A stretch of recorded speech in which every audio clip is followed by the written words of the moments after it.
Hey folks, Eric here from DirtyOldSneakers.com. Thanks so much for tuning in. Today I'm going to talk to you about some gear for your Mavic Air.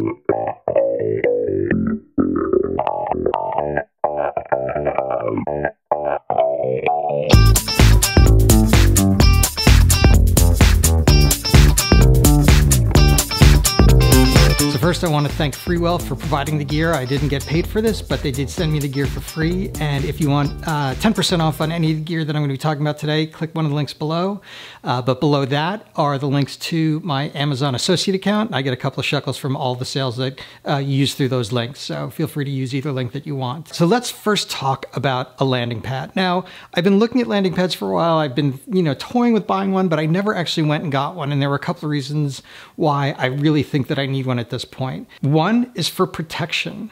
Now, if I had had landing gear here, or here, or here, or here, I wouldn't have gotten my drone super dirty and I wouldn't have had to do a bit of heavy cleaning and worry about the intake fan sucking in a lot of dust or sand while I was landing it or taking it off. So that's one reason. So protection is definitely one reason. A second one is the Mavic series drones, when they take off, they basically take a picture of the ground that they're taking off from. And one of the features of Return to Home is that it's going to put the Mavic right back on the plot of land that you've taken off from, literally down to a couple of inches. If you're using a landing pad, it's going to give the Mavic a unique design to take a picture of, so it's going to know exactly where to land. And if you don't have a landing pad, next best thing would be landing gear. Raises the drone up just a little bit, gets it off of any wet surfaces.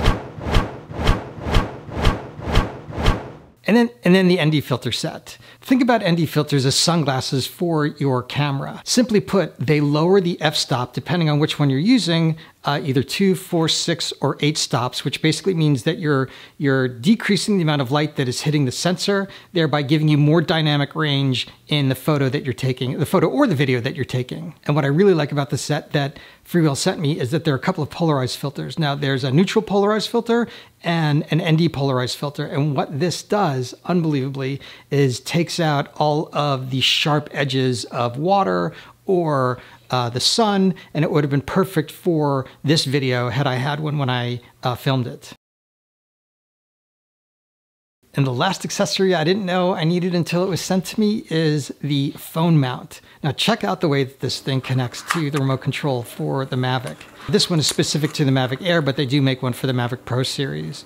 I mean, one of the things that I really like about the Mavic series is that for either of the remote controls that you're using, the phone actually becomes part of the remote control. But there's a problem with that, because if you accidentally turn off the screen, which I do all the time, I either forget to turn on the volume or I have to turn up the volume. And when I go to reach up through, I wind up turning off the screen, and then to swipe the screen while it's clipped into the remote is a huge pain because one of the arms is in the way. So if you have it on this phone remote, removes all of those strains, all of those issues, and it really is just a lot easier to use. So that's it, folks. If you like this video, smash that like button below, get it up in the YouTube algorithm a little bit more. If you like gear reviews, race reviews, or anything endurance sports related, I'm your guy. Smash that subscribe button, but more importantly, the bell next to it so you get notified when I put new videos up just about every week. Thanks so much for tuning in, and I'll see you next time.